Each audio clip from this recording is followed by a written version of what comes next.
From the Library of Congress and the Smithsonian National Museum of African American History and Culture.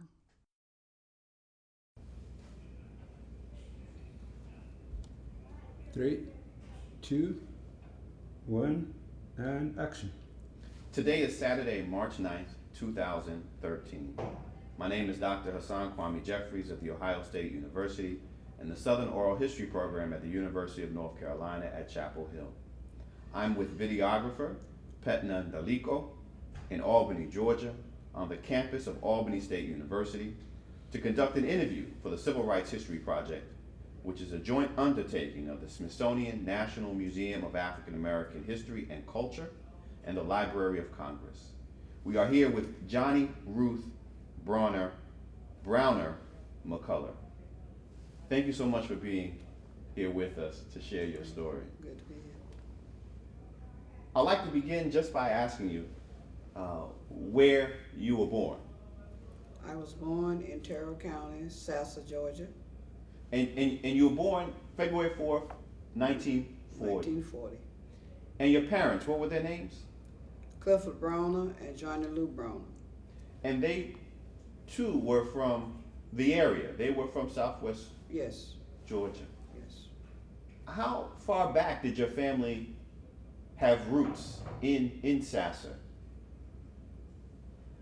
My father's parents moved here from Webster County, which is a few miles from Terrell County. The lines sort of meet. My mother, I don't quite know. I understand from her that her family originated from some parts of Alabama. When, I don't know. What was your mother like in her youth while you were Kind of growing up? quiet,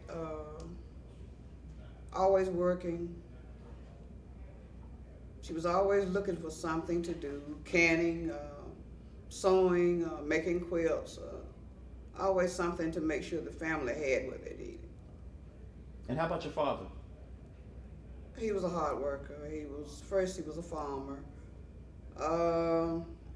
We moved off the farm in the 50s. I don't remember exactly what year.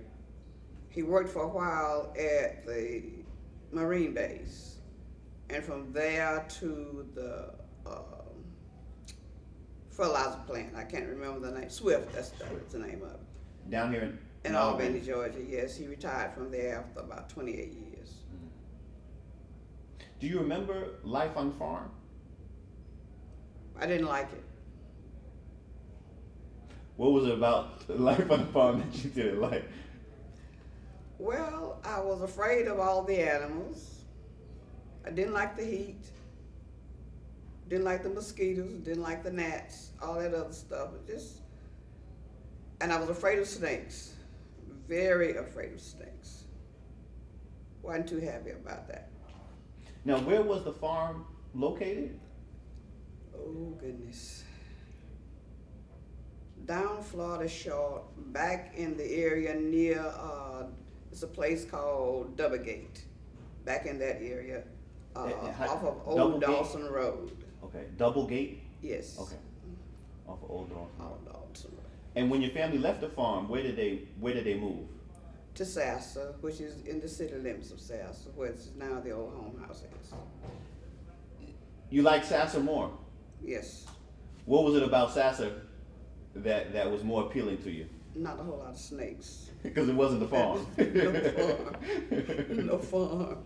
What was life like for you? Because by then you were 12, 13? Yes. How did life change for you when you moved to Sassa? I can't say that it was better because we always had a good life. We had what we needed. We was always full.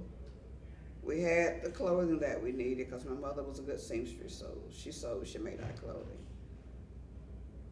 I can't say it was any better when we moved there than when we were on the farm. It's just that I didn't have to do the farm work. What were some of your responsibilities while you were on that farm? Oh, feed the chickens, milk the cow, which I was afraid of. Sometimes I had to pick cotton. Wasn't very good at that. So I really, to be perfectly honest, I didn't do too much on the farm, but what the little bit I did do, I wasn't too happy about. When you were working, that didn't, we had talked to your brother a little earlier, Cliff, and he was saying that he didn't have to and didn't recall whether or not his siblings had to. You all work instead of going to school. We would work when we weren't in school. Okay. When it was time to go to school, we went to school. How long was the school year? School was always out in April. It usually would start in October. And so in that in-between time, spring, summer into early fall, you'd be helping out on the farm. Yeah, what I could do, yes. Do you remember the elementary school that you had gone to? One-room school. The name of it was Piney Grove. Piney Grove. Yes. Do you remember the name of your teacher? My first teacher's name was Fanny Wakefield, I believe. And what was it like going to that one-room school, Piney Grove? It was fun. 7 grades in one building, one teacher. About how many students are we talking about? Maybe about 40 or less. And you stayed in Piney Grove for how many years? I think I was 5th or 6th grade when we left. And then you head to where? To Sassa, to Dunbar. Okay, to Dunbar. And that's the middle school? That was the elementary school. It went from 1st grade through 9th grade. And was that experience different than going to Piney Grove? Yes. What, Because it's only 1 grade to a classroom. And then from there, you head to high school. High school. And what high school did you attend? Carver High School. And where was Carver? In Dawson. In Dawson. Yes. What was Carver like? Well, it was an experience being in high school. I met a lot of other people that I didn't know.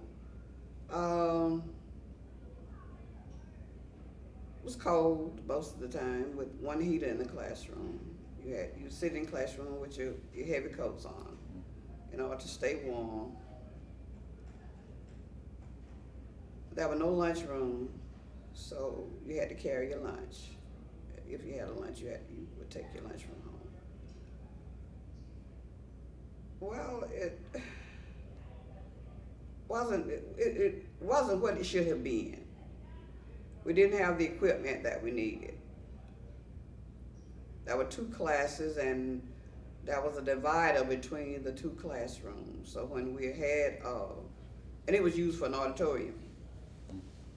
Whenever we had some type of program, they had to remove the partition from between the two classrooms.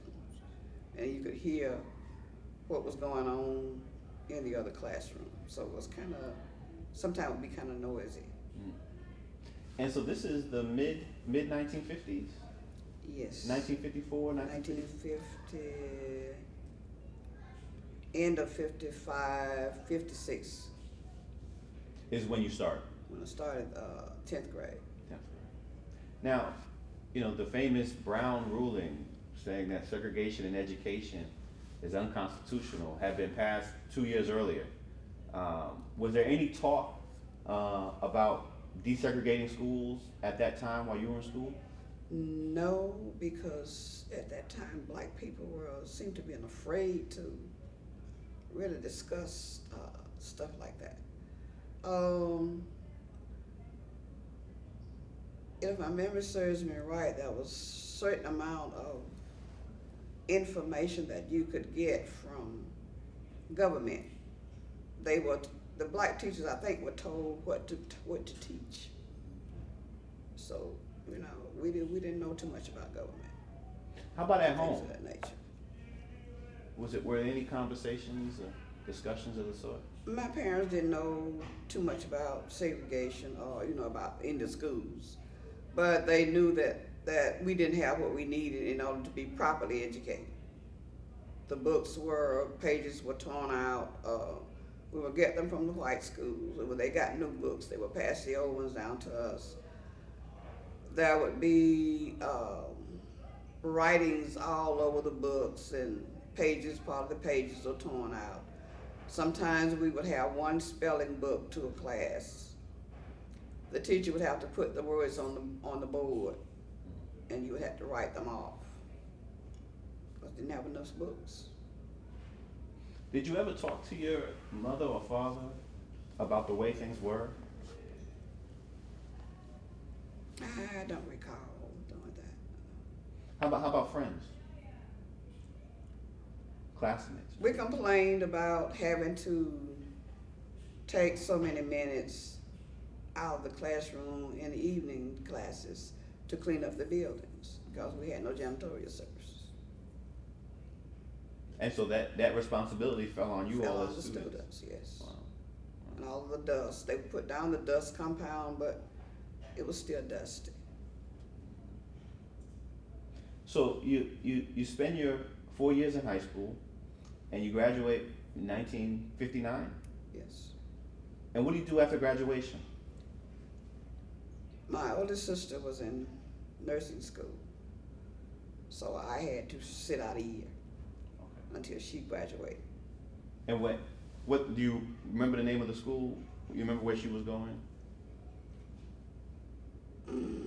The school was in Bibb County in Macon, Georgia, but I can't remember the name of it right now. And so you had to stay out just because of the cost? Or? Yes. Yes. And so what did you do during that year? Babysit.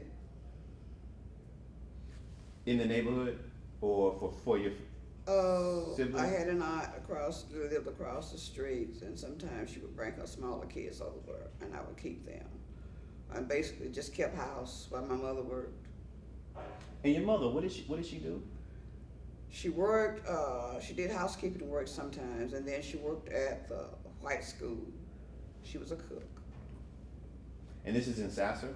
Yes. And so then your sister finishes her program. Yes. So now it's your turn Yes. to go to school, and you choose to go to Albany State. Yes. Why did you choose Albany State?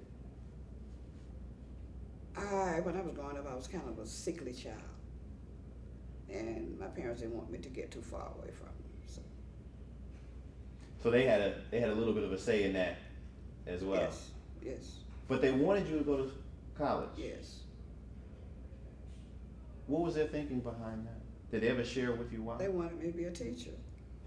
That wasn't what I wanted. I wanted to go to the nursing school like my sister, but I had to do what they wanted me to do. Was that ever a discussion, or was that just known? That was known. This is what you will do. Now, why did they want you to be a teacher? I had an instructor who was always telling me that's what I needed to do. So she told them that, so they took it from that. So when you enroll at Albany State, 1960, it's with the intention of becoming A teacher. a teacher. And so what do you choose a major? I, for some reason, decided I wanted to do science, but I don't know why I did that. I wasn't that good in science. I just really wasn't sure exactly what I was going to do, really. And you stayed on campus? Yes.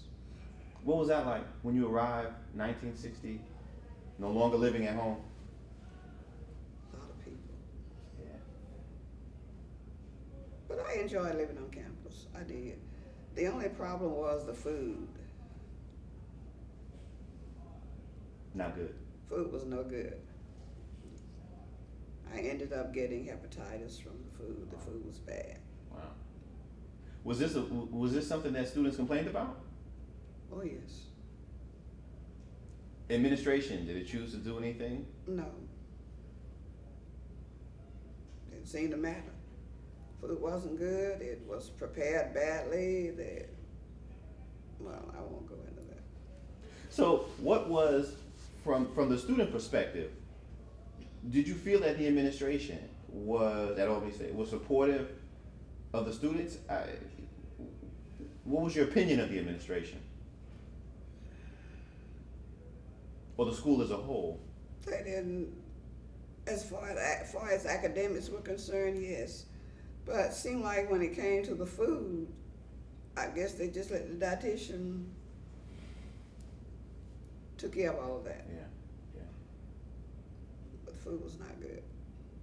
And I wouldn't eat it, and so I ended up becoming ill.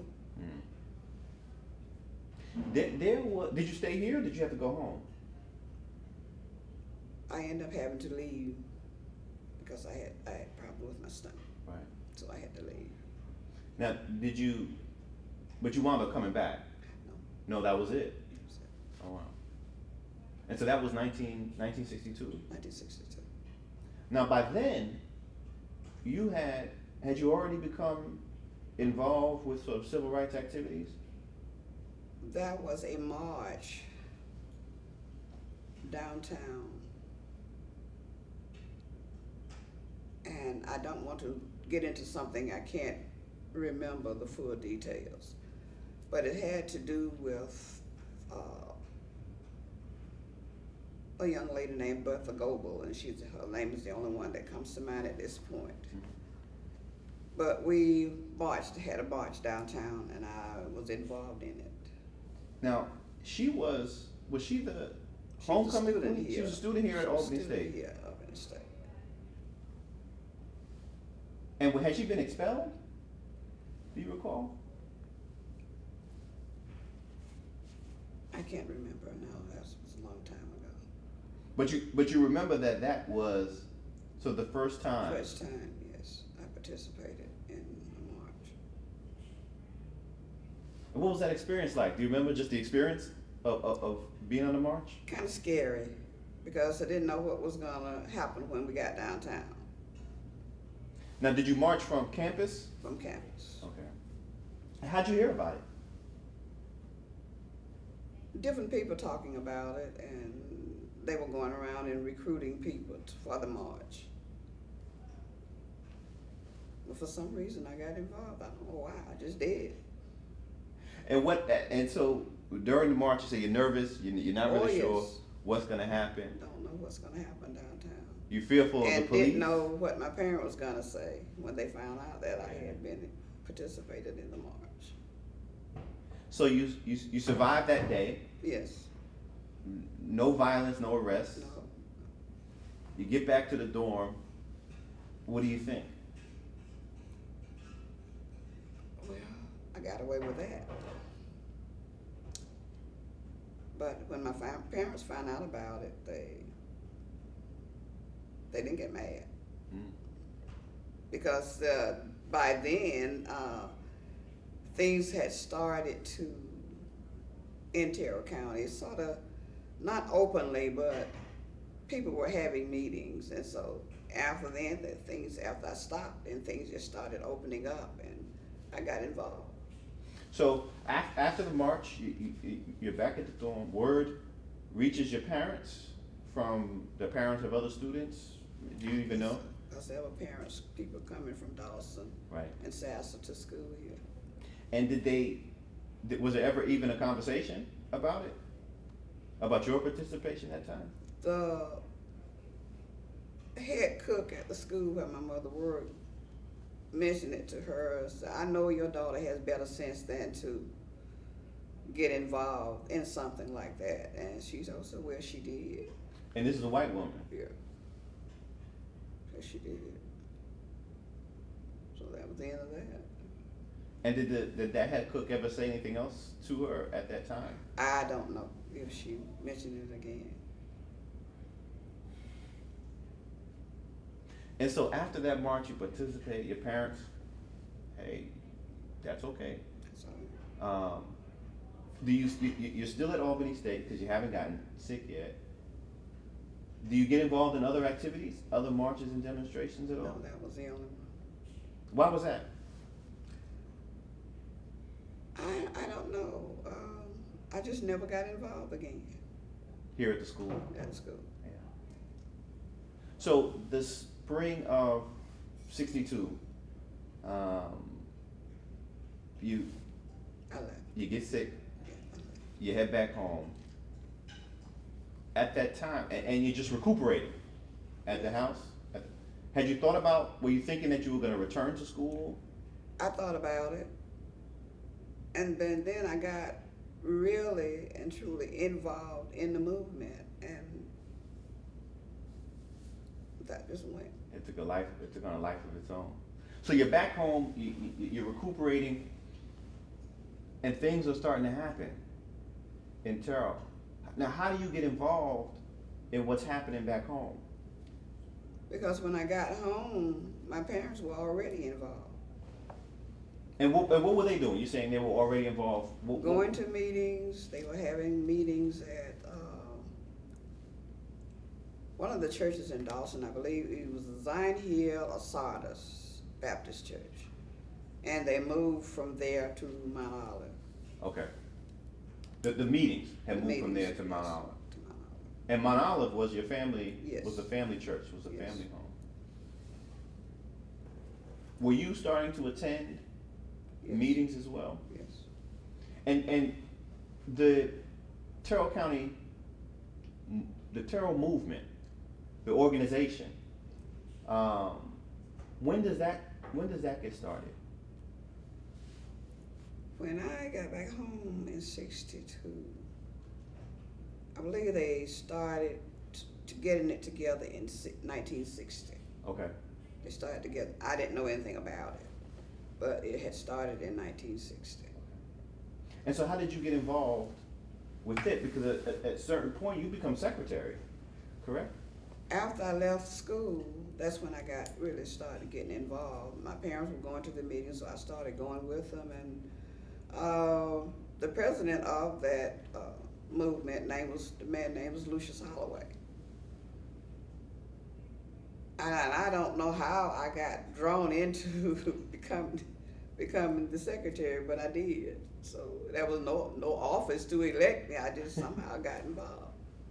Now, did you and your parents, while you were going to those mass meetings, were they talking to you? Were they talking among themselves? We talked about it. Whatever went on in the meetings, we discussed it when we got home. We talked about it and things that we needed to get done in the school systems and in the community. We wanted to become registered voters. So we went a couple of times trying to get registered, and the registrar would leave the office. And where was the registrar's office at the time? In the courthouse, in the basement of the courthouse. The county courthouse. And he would stand across at the post office and watch us. When we did catch him in his office, when he did let us become registered voters, we had to read a scripture from the Bible before we could fill out the form. And when did you finally get a chance to even fill out the form? I don't remember exactly the time and the date of that, but we did become registered voters. My mother lost her job at the white school because of it, For having registered? because we registered voters. Now, They fired her. did that happen because she had actually successfully registered? Yes, So even before, so obviously they were keeping track, they were keeping dibs on what she was doing. yes. Not happy with her attending these mass meetings and her. Was she feeling pressure at the job before she was fired? They didn't pressure her to a point where, she would just want to leave, but they just out told her she had to go. Nothing you could do about that at that point. Just told her she had to go. So she went to Albany and she started doing housework. And they called the lady that she was working for and tried to get the lady to fire her. And she told her, I don't have anything to do with what she did in Terrell County. All I need her to do is to do what I ask her to do. And I paid. So she refused. You remember who that woman was? Her name by any chance? When your mom, do you remember your mother coming home saying that she had been fired from Sasser?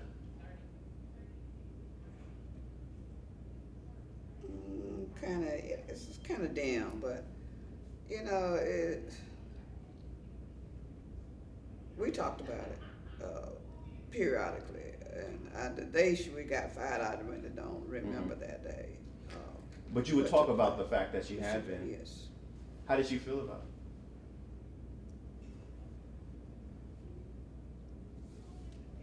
Well, how would anybody feel when they've gotten fired? Not necessarily angry, but sort of disappointed in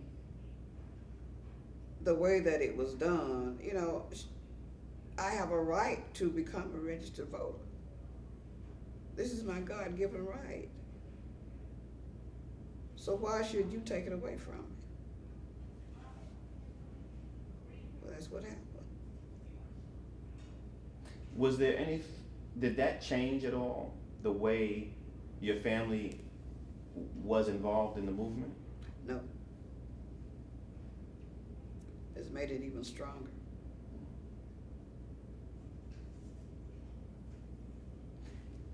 As secretary of the Terrell movement, what were some of the things that you did? I would take notes as to what was being said. Different people would come in and talk about the things that they had experienced on their jobs, or the people from Snick would come and they would talk, and like Charles Sherrod, Donald Stood, Prathia Hall? Ralph Allen. And sometimes we would have reporters there. So this is all at the mass meetings? Yes. And then from time to time, the police would pay us a visit. The sheriff and his deputies would come, and they would put their feet on the seats and just talk, be ugly, really ugly. And we were sick of all this mess. They would say, our black people are doing fine. They're happy with things the way they are. And the outsiders are coming in and stirring up our black people and stuff like that. So they would physically show up at a mass meeting? Yes. Now, when were the mass meetings held? At Mount Olive. At Mount Olive, and they were, was this Wednesdays or Sundays? I think the meetings, I believe, if I'm not mistaken, was on a Wednesday night. I believe those. Each county sort of had their own night that they had their meetings. And the different counties would support each other. If we would, like on Wednesday night, if Terrell County was on Wednesday night, we would go to Lee County if that was on Tuesday night. Back and forth. About how many people would be at the mass meeting? Maybe 30 or 40 sometime, maybe less. It just depends. And when the sheriff would show up, how would people respond? We would keep doing whatever we were doing. If we were singing, we would continue to sing. If one of the Snick workers was up talking or speaking, they would just continue to speak. Sometimes they would interrupt. Yeah. Do you remember meeting Snick workers for the first time? I'm trying to remember the first one I met. I believe it was Charles Sherrod, I believe, if I'm not mistaken. What'd you think of him? Not the first time, but just as a whole. I thought he was a very unique person. He had a very sweet and common personality. Never raised his voice. Always, to me, very sure of himself. I don't think he's still that same way. How often were they in the county? Often. Very often. They were very visible. They were always around. Somebody, if it wasn't Sherrod, it was some of the other Snick workers.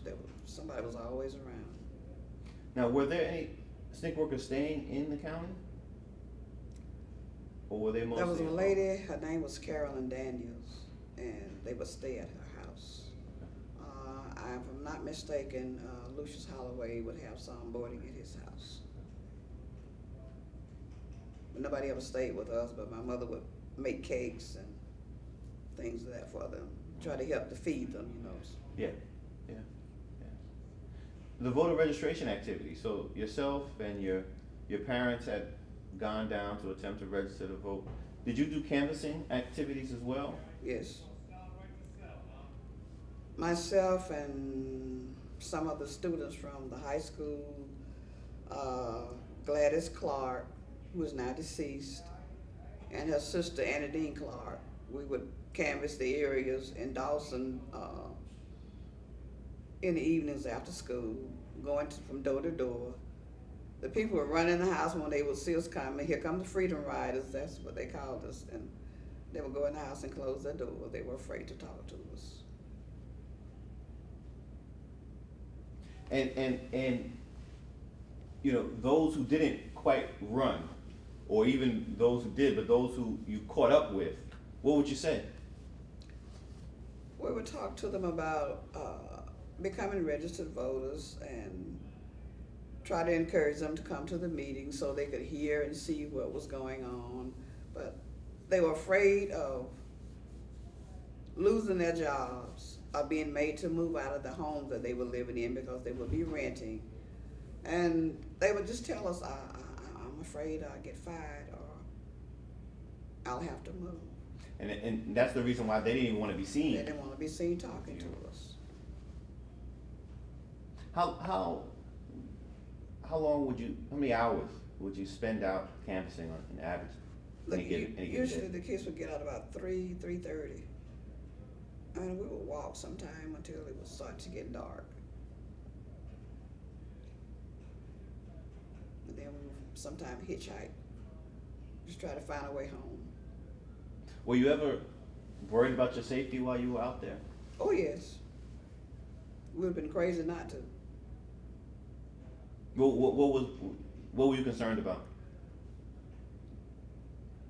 The white folk were not happy about what we were doing. And there were threats. So we had to be careful. And being careful meant what? You watch your back. Yeah. Any car come by, you move out of the road. So you didn't want to get hit. And at some point, sometime they will swing out at you. So you had to be careful. The cars. The cars will swing out at you.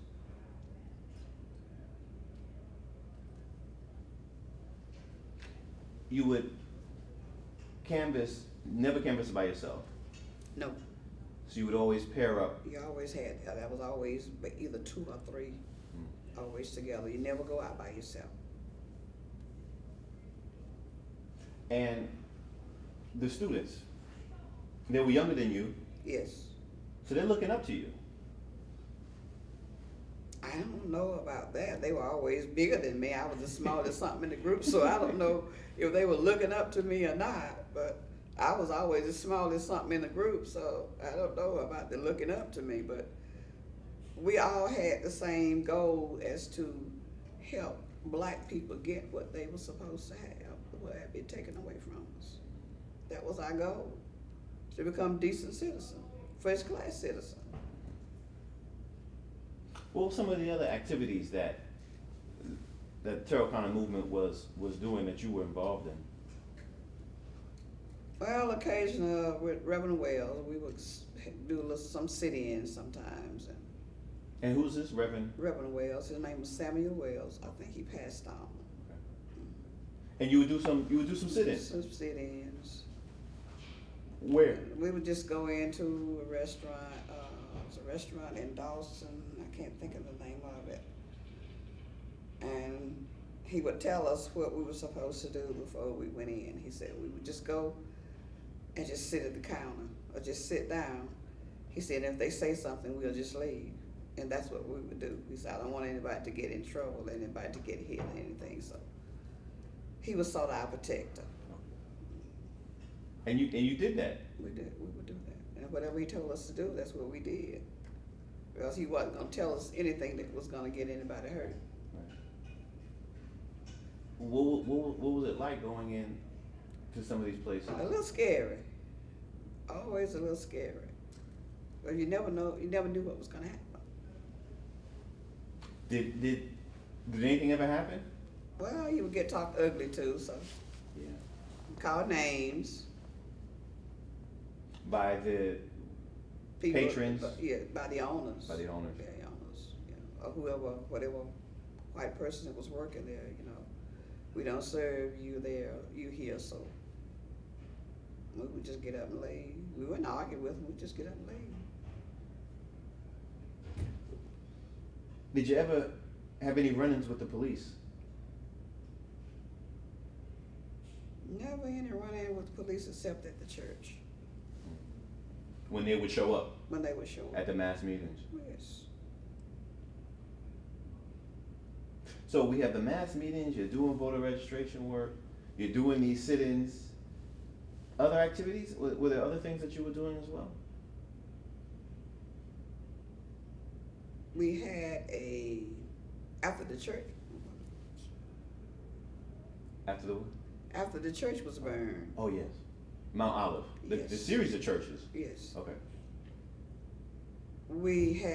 They started a school, an adult school. And they were teaching some of the adults that could not read and write, how to write their names, their alphabets, things of that nature. And that's what I would go there. I wasn't a teacher, but I would attend those classes. Sort of like adult literacy schools. Yes. And who were the people who were coming in? Some of the people, A.D.L. Sears, Ms. T. Rowe Bell, Ms. Catherine Mallory, they're all now deceased. And it would be kind of fun. They enjoyed it, If when they would learn to say their alphabets and they could do them all the way through, it would be so funny to them. They're just rejoicing that they had learned to do this, and all their lives they hadn't been able to do it. Now, were they encouraged to register to vote as well? They become registered voters.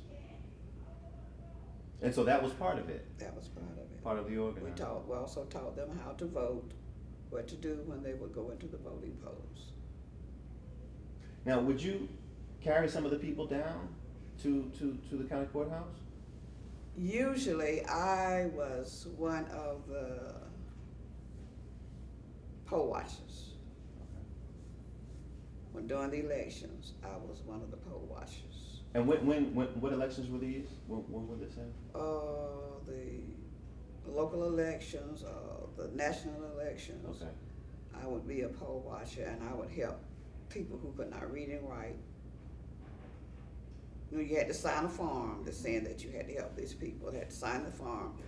Then I would help them to call their names out to them and let them choose the one that they wanted to vote for. So this is even 1964, And during the 60s. during the 60s.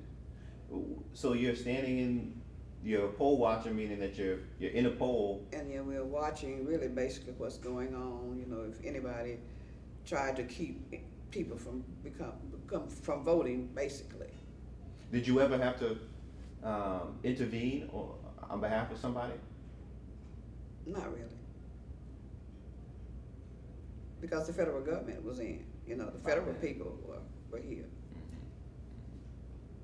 I want to go back to late summer '62. You have been involved with the Terrell County movement, and the mass meetings were being held at Mount Olive, the family church. And then in August, the church is burned. Yes. Could you tell me about that? It was like a death. That someone you loved had died. Sad to think that people would be so mean that they would burn the church. It didn't stop anything. It's made us more determined. How could you burn the house of God? Because people will want to register to vote. That's what happened.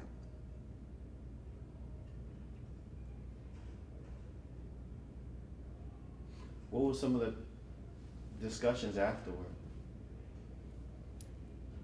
Well, people wondering who did it, why they did it. It was done in the middle of the night, so nobody knew. And I don't know if the Justice Department ever found out who did it. Was there any speculation about who may have done it? They just said the white folks did it. So who did, I don't know. Where did the mass meetings go afterward? If I'm not mistaken, we went to the Methodist Church, a little small church in South.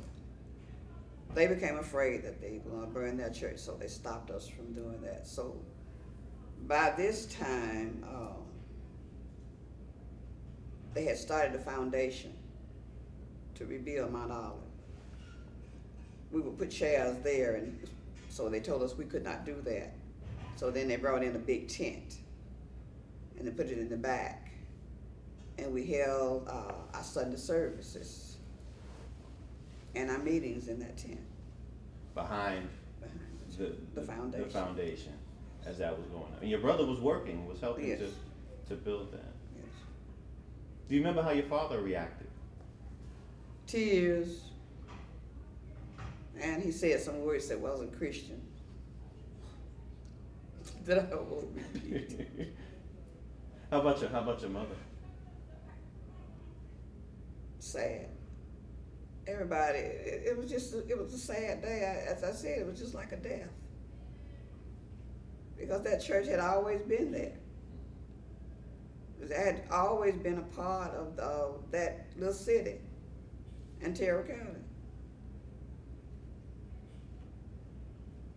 You mentioned that when you were canvassing, that you would have to be careful. Yeah. And now the church has been burned. Your family, people, your mother loses her job. Was the family ever feel like they were in danger? Yes, because the word was out that anyone who participated in the meetings and they owned their own home, they was going to burn the homes. So we would take turns sitting up at night and watching.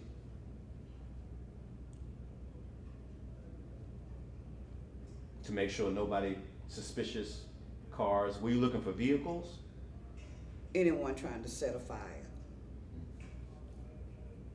Or any strange cars pulling in the yard and the whatever. And if you saw somebody, what was the plan? Get everybody up and out of the house.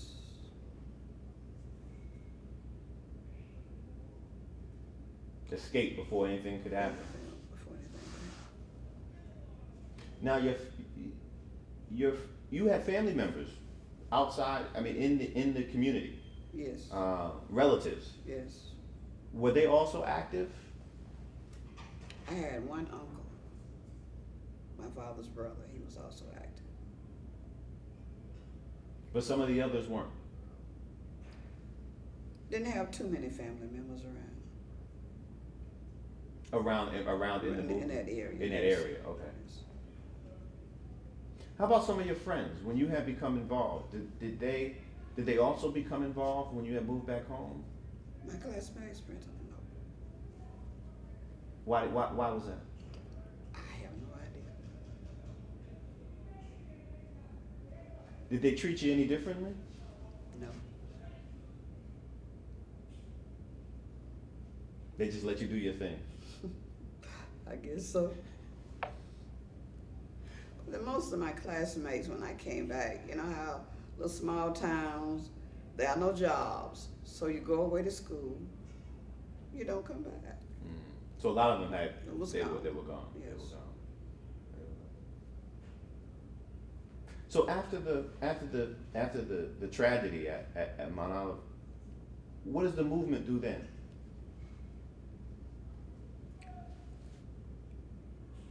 There were people from the Justice Department that came down. The GBIs came first. The Georgia Bureau of Yes. Investigation. Not, in my opinion, not to try and find out who did what, but basically, I think just to cover themselves. But when the Justice Department came down, a lot of things started happening. They were taking statements from different people, and they took that back to Washington with them. The little book that I had that I kept notes in, they took it back. I never got it back. So wait, and what's this little book? What is that? It was a little book that I just would scribble little notes in. About I was afraid the to movement? write. I was afraid to write down certain stuff because I didn't know who was going to get their hands on it. Yeah. So I would just scribble certain little stuff down in it. Was this sort of a notebook as you were Yes. taking meeting Yes. notes from the meeting and stuff like Yes. that? So the Justice Department, the investigators, they interviewed you. Yes. What was that like? Like this one. And you just shared We what? talked. Yeah. Did you think they were going to do anything? I kind of felt like they would. After then, people in SAS had to go to America's to federal court.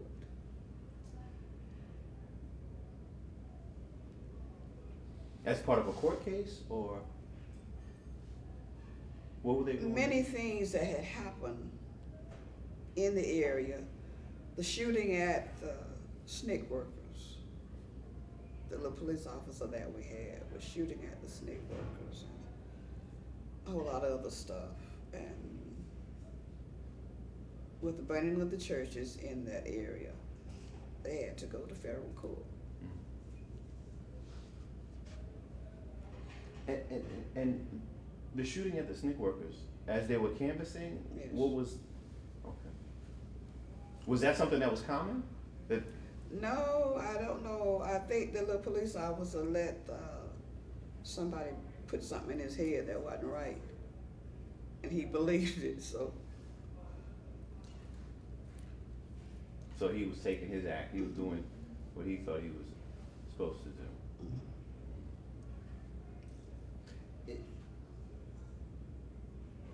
Terrell County, some people called it terrible terror. terrible it was.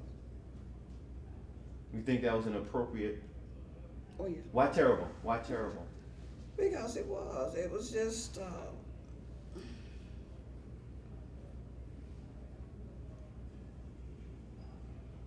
I never run into really when I was growing up a whole lot of prejudice from the people because our parents protected us from that. We never worked in white folks' houses or went places of that nature. We were always protected from that. So some of the stuff that some people experience, we never did.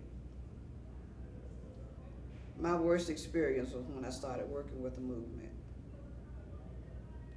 Worst experience with white folk? Yeah, when I started working with the movement. Other than that, when I was a child, I didn't know. I knew that things they had was better than what I had, especially with the school. We had to walk to school. They rode the school bus. They had better books. So that was really basically in certain places that they could go that I couldn't go, but then they had the places for the blacks. So in a way, I felt like that was the way it was supposed to be. I still had some places to go. I may not have been able to go where they went, but we still had places to go.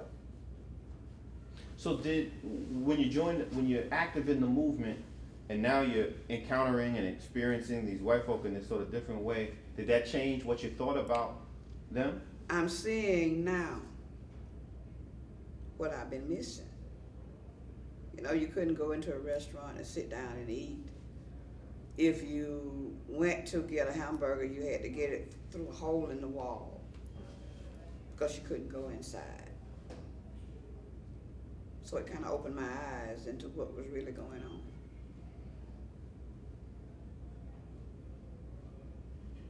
And how that revelation, that opening your eyes, what did you make of it all?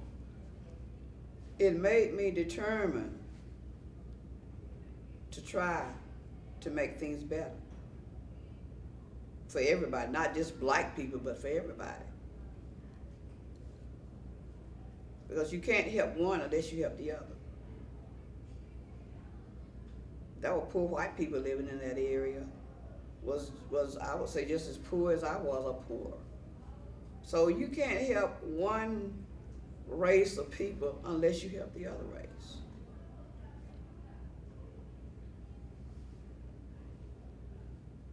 As the movement continued, so into 63 and 64, did the kinds of things that you were doing change? Kind of slowed down a bit. When people started becoming registered voters, the canvassing kind of slowed down a bit. Most of it was done when people were running for elections, when we started canvassing the area, trying to support this person or support that person, get people out to the polls, make sure that nobody kept them from voting. And it just, somewhere in there,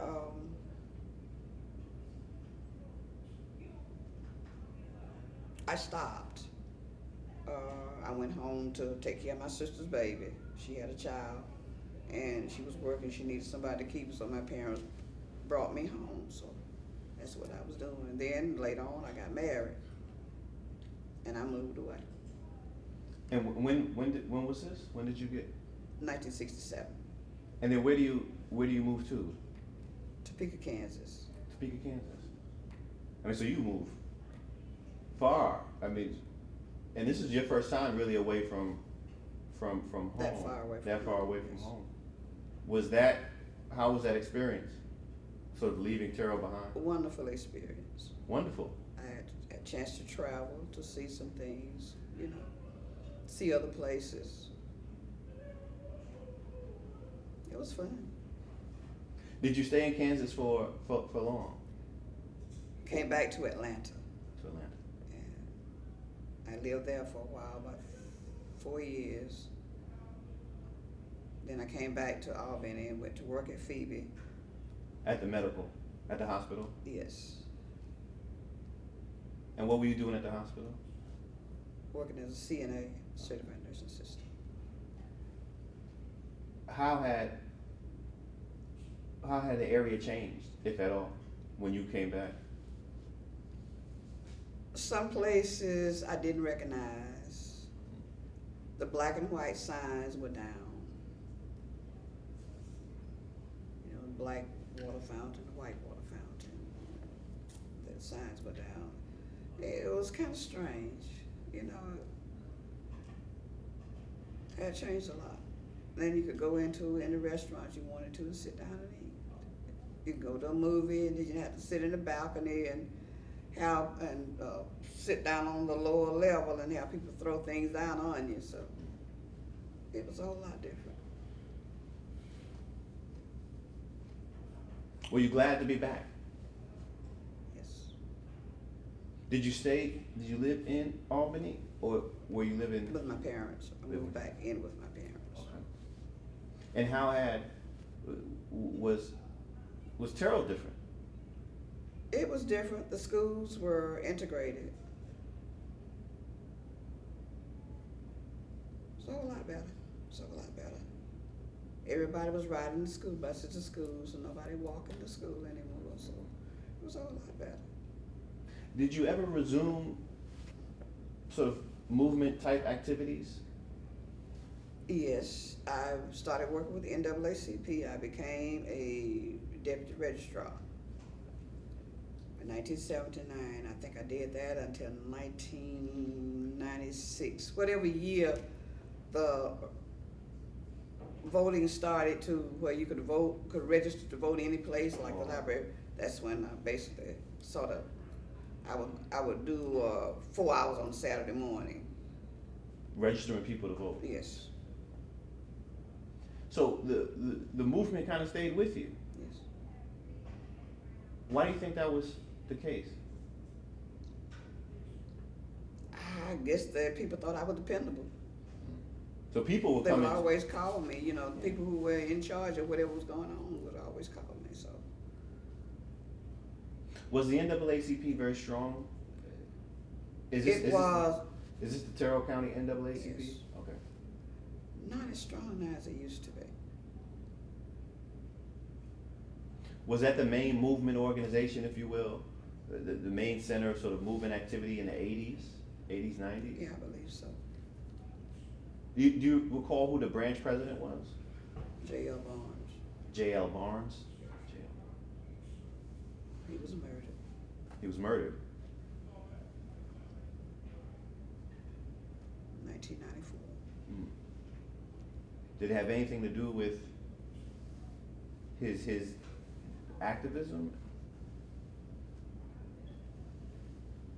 Yes, I believe so.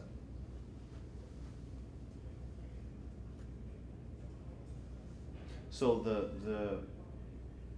the danger for speaking out, for being active, Yes. didn't just go away in the 60s. No.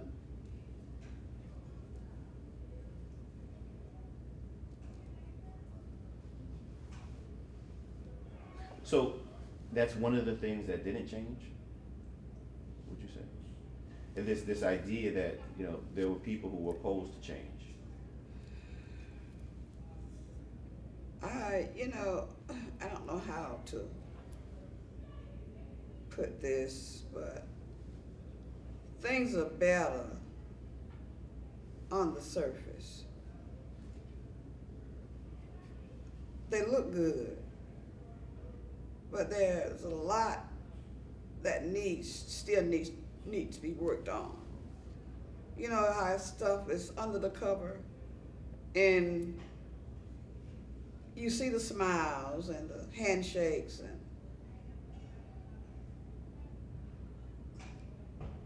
but everything is not coming up roses. And I don't think it ever will be. So what you have to do is you do the best you can to make the life for you and your family and other people around you as comfortable as possible. You do what you can. Because I don't think we as black people are going to ever be where God intended for us to be. Because there are people who are working every day to keep it from happening. We got a black president, and they're blocking him at every move he makes. So if he can't make things better, they won't let him. What do you think about me? They're not going to listen to me either. But I tried.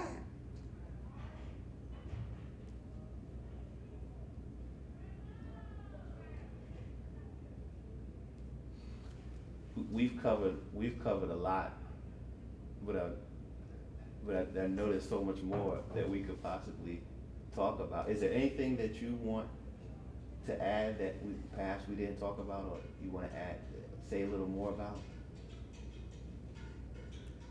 Just to ask our people to become more active in voting, registering to vote and voting after you register. Support your elected officials and whatever it is they're doing, because it's for your benefit. We put them in office and then we hands off. And they need to be held accountable. And if we don't do it, who's going to? That's it. That's valuable advice. Ms. McCullar, thank you so much. Thank you.